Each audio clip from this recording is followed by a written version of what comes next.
Hi అండి. అందరికీ నమస్కారం. Welcome to my channel. ఈ వీడియోలో ఏపీ ప్రభుత్వ ఉద్యోగులకు మరియు పెన్షనర్లకు జూలై నెల జీతాలు, పెన్షన్లతో పాటు విడుదలయ్యే డీఏడీఆర్ అరియర్స్ లిస్టు ఎవరికి ఎంత వస్తుంది అనే పూర్తి వివరాలు ఈ వీడియోలో తెలుసుకుందాము. వీడియోనైతే ఎక్కడ గాని స్కిప్ చేయకుండా ఎండ్ వరకు చూసేయండి. అప్పుడే ఇన్ఫర్మేషన్ పూర్తిగా అర్థమవుతుంది.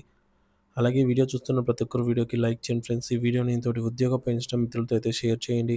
కొత్తగా మన ఛానల్‌ని చూస్తున్నవారు ఇంకా ఎవరైనా సబ్స్క్రైబ్ చేసుకున్నట్లయితే వెంటనే మన ఛానల్‌ని సబ్స్క్రైబ్ చేసుకోండి. దీని ద్వారా నేను చేసే లేటెస్ట్ వీడియోస్ అన్నీ మీ వరకు రీచ్ అవుతాయి. ఇక ఆలస్యం చేయకుండా వివరాల్లోకైతే వెళ్ళిపోదాము. ఫ్రెండ్స్ ఇక విషయానికి వచ్చినట్లయితే ఆంధ్రప్రదేశ్‌లో ప్రభుత్వ ఉద్యోగస్తుల జీతాలు ఎప్పటికప్పుడు చెల్లించడం అనేది ప్రభుత్వం బాధ్యతగా అయితే ఉంటుంది. సో, ఈ క్రమంలోనే ఏపీ ప్రభుత్వ ఉద్యోగులు మరియు పెన్షన్‌లకు సంబంధించి జీతాలు, పెన్షన్‌ల బిల్లులు అప్‌లోడ్ చేసే కార్యక్రమం పూర్తయిపోయింది. ఇప్పుడు ఈ ఈ ఉద్యోగులకు మరియు పెన్షనర్స్‌కి ఇద్దరికీ కూడా వారి యొక్క పే స్లిప్స్ అయితే జనరేట్ అయ్యాయి. డౌన్‌లోడ్ అవుతున్నాయన్నమాట.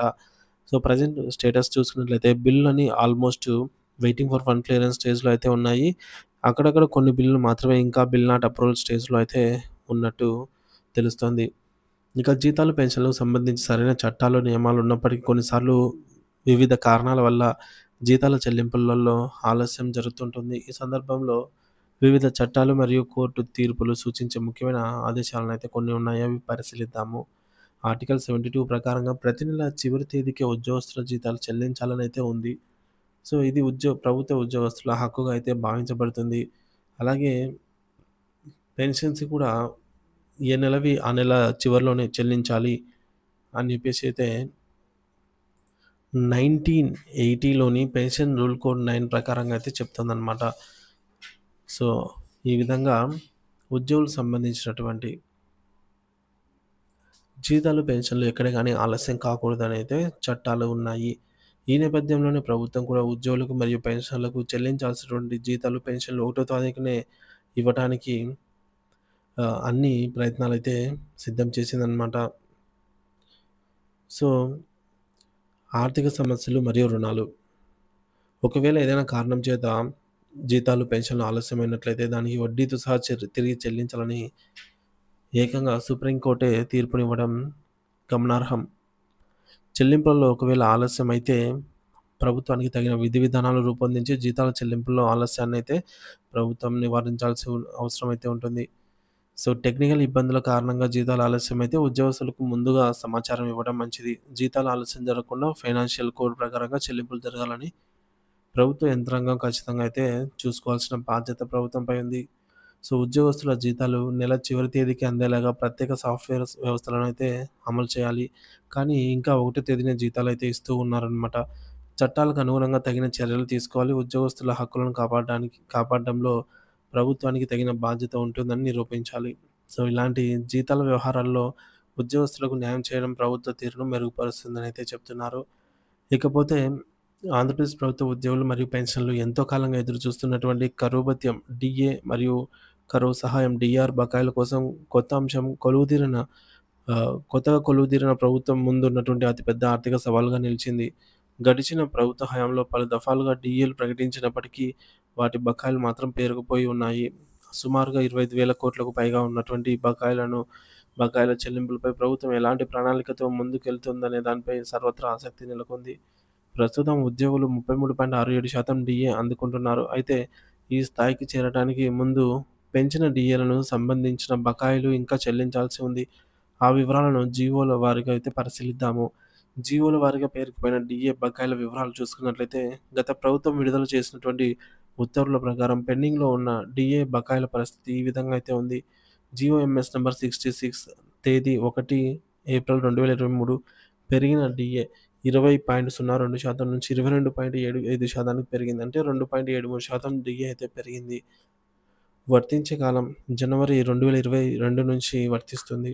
చెల్లింపుల సో, ఈ డీఏకి గాను బకాయిలు చెల్లించవలసినటువంటి ఆహ్, 3 సమాన వాయిదాలు ఎప్పుడెప్పుడంటే మొదటి విడత సెప్టెంబర్ 2023, రెండో విడత డిసెంబర్ 2023, మూడో విడత మార్చి 2024లో చెల్లించాలని జీవోలో అయితే ప్రకటించడం జరిగింది. ప్రస్తుత పరిస్థితి బకాయిల బిల్లులు సమర్పించడానికి ఇప్పటికీ సీఎఫ్ఎంఎస్ పోర్టల్‌లో అవకాశం కల్పించలేదు. ఫలితంగా ఈ చెల్లింపులు పూర్తిగా నిలిచిపోయాయి. ఇక రెండవది జీఓఎంఎస్ నంబర్ 113 డేటెడ్ ఆన్ 25థ్ అక్టోబర్ 2023 పెరిగిన 22.75% నుంచి 26.39% డిఏనైతే పెంచడం జరిగింది. అంటే 3.64% డిఏ పెంపుదల అయితే చేశారు. వర్తించే కాలం అప్లికబుల్ ఫ్రమ్ జూలై 2022. సో, దీనికి సంబంధించిన అరియర్స్‌ను 3 సమాన వాయిదాల్లో చెల్లింపులు చేయాలని చెప్పేసి జీవోలో పొందుపరచడం జరిగింది. సో, ఆ షెడ్యూల్ ఒకసారి చూసుకున్నట్లయితే మొదటి విడత ఏప్రిల్ 2024, రెండో విడత జూలై 2024, మూడో విడత అక్టోబర్ 2024లో. ప్రస్తుత పరిస్థితి ఈ బకాయిలకు సంబంధించి బిల్లులు పెట్టేందుకు కూడా సీఎఫ్ఎంఎస్‌లో ఆప్షన్ అయితే ఎనేబుల్ కాలేదు. ఇక మూడోది GOMS number 28 dated on 15th March 2024. పెరిగిన డిఏ 3.64%, 26.39% నుంచి 30.303% అయితే పెరిగిందనమాట. వర్తించే కాలం జనవరి 2023 నుంచి. ఈ డిఏ తాలూకా బకాయిలను 3 సమాన వాయిదాల్లో చెల్లింపులైతే చేయాల్సి ఉంది. మొదటి విడత ఆగస్టు 2024, రెండో విడత నవంబర్ 2024, మూడో విడత ఫిబ్రవరి 2025లో. ప్రస్తుత పరిస్థితి షెడ్యూల్ ప్రకారం చెల్లింపులు సమీపిస్తున్నప్పటికీ బిల్లుల ప్రక్రియ ఇంకా ప్రారంభం కాలేదు. నాలుగోది జీవోఎంఎస్ నెంబర్ 30 ప్రకారంగా డేటెడ్ ఆన్ 15th March 2024 పెరిగిన డిఏ 30.03% నుంచి 33.67%కి అయితే పెంచారనమాట. అంటే 3.64% డిఏ అయితే పెరుగుదల జరిగింది. అప్లికబుల్ ఫ్రమ్ జూలై 2023 నుంచి అయితే వర్తిస్తుందన్నమాట. ఈ డిఏ తాలూకా 12 నెలలకు సంబంధించిన అరియర్స్‌ను 3 సమాన వాయిదాల్లో చెల్లింపులు చేయాల్సి ఉంది. ఫస్ట్ ఇన్‌స్టాల్‌మెంట్ అమౌంట్ సెప్టెంబర్ 2024, రెండవ ఇన్‌స్టాల్‌మెంట్ అమౌంట్ డిసెంబర్ 2024, మూడో విడత మార్చి 2025లో.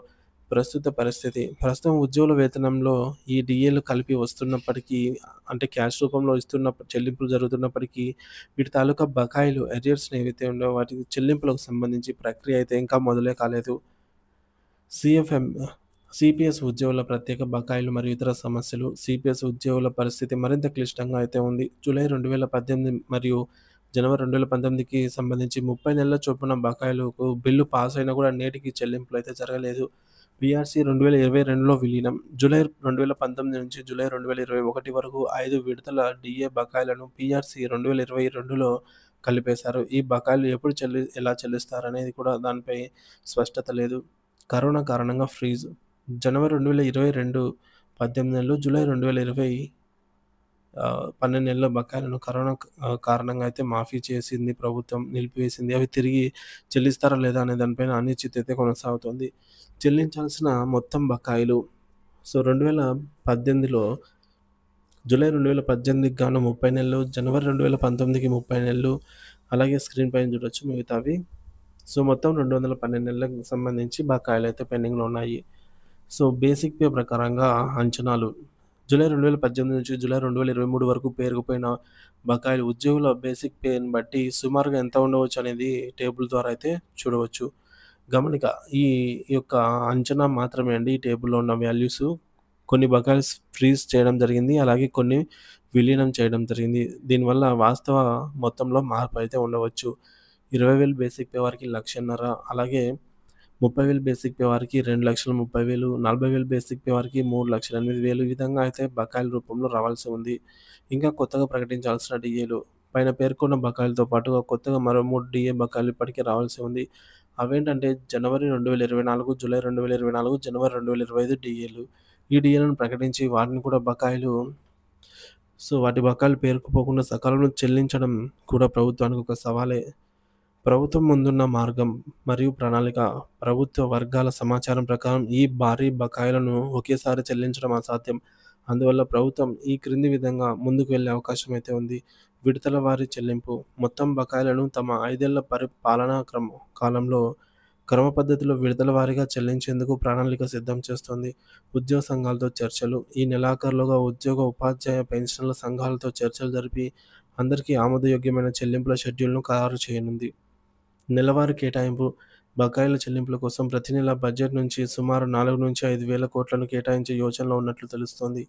లక్షలాది మంది ఉద్యోగులు, పెన్షనర్ల జీవితాలతో ముడిపడి ఉన్నటువంటి డిఏ బకాయిల చెల్లింపు అంశం కేవలం ఆర్థికపరమైనదే కాకుండా ప్రభుత్వ విశ్వసనీయతకు కూడా ఒక పరీక్షే. కొత్త ప్రభుత్వం ఈ బకాయిల చెల్లింపులపై స్పష్టమైన, పారదర్శకమైన విధానాన్ని ప్రకటించి ఉద్యోగ వర్గాల్లో నెలకొన్న ఆందోళనను తొలగించాల్సిన అవసరం ఎంతైనా ఉంది. ప్రభుత్వం నుంచి వెలువడే అధికారిక ప్రకటన కోసం అందరూ ఆశగా అయితే ఎదురు చూస్తూ ఉన్నారు.